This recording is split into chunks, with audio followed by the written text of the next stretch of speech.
आहट यानी पदचाप, आवाज, संकेत मिला, पर अब वह अपने को धोखा न दे सका। उसे अपनी जगह से हिलना जहर लग रहा था, बिल्कुल खारा लग रहा था, कड़वा लग रहा था कि मैं, क्योंकि ठंड बहुत तेज थी और कैसा दंदाया हुआ बैठा था। इस जाड़े पाले में खेत में जाना, जानवरों के पीछे दौड़ना अशय जान पड़ा। अशय का मतलब जिसको सहन नहीं कर सकते। वह अपनी जगह से न हिला। उसने जोर से आवाज लगाई, हिलो हिलो हिलो करके अपने कुत्ते को। जबरा फिर भूख उठा। जानवर खेत चर रहे थे, फसल तैयार है, कैसी अच्छी खेती थी, पर ये दुष्ट जानवर उसका सर्वनाश किए डालते हैं। सर्वनाश का मतलब पूरी तरह से खत्म कर देना। हल्कू पक्का इरादा करके उठा और 2-3 कदम चला, पर एकाएक हवा का ऐसा ठंडा छूबने वाला बिच्छू के डंक सा झोंका लगा कि वह फिर बुझते हुए अलाव के पास जा बैठा और राख को कुरेद कर अपनी ठंडी देह को गरमाने लगा। ऐसा लगा कि जैसे किसी बिच्छू ने डंक मारा हो, और राख के पास में आकर के फिर अलाव से तापने लगा। जबरा अपना गला फाड़े डालता था। गला फाड़ने का मतलब यूं नहीं कि यहाँ से ब्लेड से कट मार रहा है और फिर उसे फाड़ रहा है, नहीं, मुहावरा है। मतलब बहुत तेज आवाज लगा रहा था। नील गाय खेत का सफाया किए डालती थी और हल्कू गर्म राख के पास शांत बैठा हुआ था, कोई चिंता नहीं। अकर्मण्यता है ना, कई दफा एग्जाम में पूछा गया है। ये अकर्मण्यता का मतलब होता है अपने कर्तव्य से विमुख हो जाना। अकर्मण्यता का अर्थ क्या हो जाएगा? अपने कर्तव्य से विमुख हो जाना, अपने कर्तव्य का भान न रहना। अकर्मण्यता ने रस्सियों की भांति उसके चारों तरफ से जकड़ रखा था, है ना। मरने दो, खेत का क्या करना। और बहुत ज्यादा ठंड लग रही थी और वो वहीं पे बैठा हुआ था। उसी राख के पास गर्म जमीन पर वह चादर ओढ़कर सो गया। वह कौन? हल्कू। सवेरे जब उसकी नींद खुली तब चारों तरफ धूप फैल गई थी और मुन्नी कह रही थी, क्या सोते ही रहोगे? तुम यहां आकर रम गए और उधर सारा खेत चौपट हो गया। तुम तो यहां पे आकर के सो गए और पूरा खेत हमारा साफ हो गया। हल्कू ने उठकर कहा, क्या तू खेत से होकर आ रही है ना?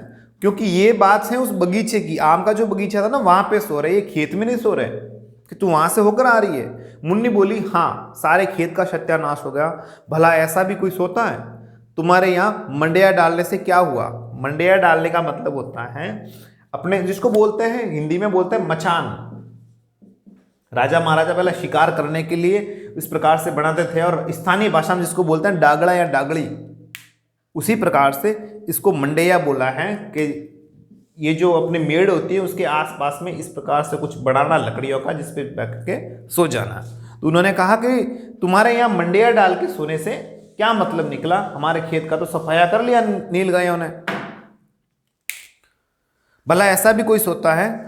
और हल्कू ने बहाना किया हल्कू ने, मैं मरते मरते बचा, तुझे अपने खेत की पड़ी है। पेट में ऐसा दर्द हुआ कि मैं ही जानता हूं। ऐसा हल्कू ने बहाना किया। दोनों फिर खेत के डांड पर आए। डांड का मतलब खेत का जो ही मेड़ का आगे वाला जो भाग होता है उसको बोलेंगे। वहां तक आए, देखा सारा खेत रौंदा हुआ पड़ा है। रौंदा हुआ का मतलब नील गाय के कारण से, नील गाय की उनकी जो पूरी खेती है वो सत्यानाश कर दी, और वो फसल है वो खराब हो चुकी है, तो उसको बोलेंगे रौंदा हुआ पड़ा है। हाँ, और जबरा मंडेया के नीचे चित लेटा है। चित का मतलब बिल्कुल मग्न होकर के लेटा हुआ है, और मानो प्राण ही नहीं हो। चित के बल बोलते हैं, चित के बल पटक देना, और ऐसा लग रहा है कि वो प्राण ही नहीं हो। दोनों खेत की दशा देख रहे थे। दोनों कौन कौन? हल्कू और उसकी पत्नी मुन्नी। मुन्नी के मुख पर उदासी छाई थी, पर हल्कू प्रसन्न था। पर हल्कू आज कैसा था? खुश था। मुन्नी ने चिंतित होकर कहा, अब मजूरी करके माल गुजारी भरनी पड़ेगी। जो है मजूरी करके माल गुजारी भरेंगे, और तो क्या। हल्कू ने प्रसन्न मुख से कहा, रात को ठंडी में यहाँ सोना तो न पड़ेगा, कंबल था नहीं उसके पास में। और हल्कू ने कहा कि भाई कोई बात नहीं, जो जैसा हुआ वो हुआ, अब मैं रात को यहाँ ठंड तो न मरूंगा। तो ये कहानी थी पूस की रात, मुंशी प्रेमचंद जी द्वारा लिखित। इसमें एक किसान की दशा का वर्णन मुंशी प्रेमचंद जी ने बहुत अच्छी तरीके से किया है, और ग्रामीण जीवन और ग्रामीण परिवेश को अपनी कलम से इस तरह से साझा किया है कि पढ़ने वाला पाठक भाव विभोर हो जाए। तो एक बार हम वापस से हल्का से इसके ऊपर, कहानी के ऊपर आते हैं, फिर मैं आपसे विदा लूंगा।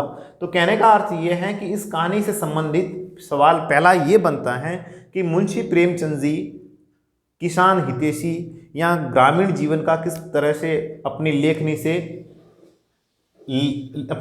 से लिखते थे। या फिर ये बन सकता है कि पूस की रात कहानी की सार्थकता कहाँ तक संभव है। या फिर ये आ सकता है कि पूस की रात जो कहानी है वो किस पर प्रभाव डाल रही है। या फिर हल्कू का चरित्र चित्रण कीजिए, या फिर मुन्नी का चरित्र चित्रण कीजिए। इस प्रकार से प्रश्न आपको बन सकते हैं।